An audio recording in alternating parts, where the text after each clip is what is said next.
Die vaardigheidslaboratorium by TUK se Onderste Poort kampus het nou meer as 25 modelle en werkstasies waar studente meer as 50 kliniese vaardighede kan beoefen. Studente leer hoe om bloedtoetse te doen, diere te intubeer, bloed te trek en nog vele meer.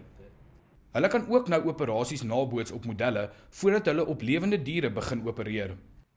In die verlede was die situasie dat hulle 'n praktiese prosedure in 'n praktiese sessie geleer is en dan is hulle eintlik eers weer daarmee gekonfronteer wanneer hulle met 'n kliënt of 'n pasiënt, lewendige pasiënt voor hulle staan wanneer hulle in ons hospitaaljaar kliniekdienste doen.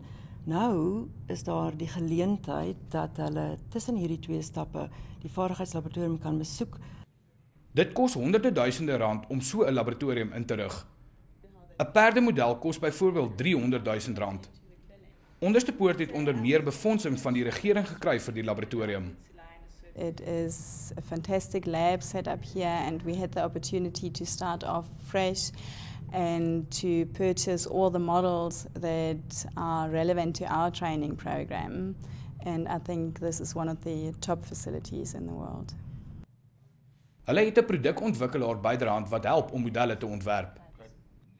Ek gaan deur die hele operasie, ek maak my notas, ek vat my foto's en dan gaan maak ek die model by die huis.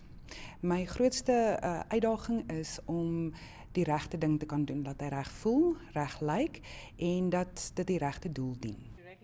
Daar is reeds planne om nog 20 modelle te ontwikkel waarmee studente hulle vaardighede sal kan bemeester. Gerard Pretorius, 1 Nuus, Pretoria.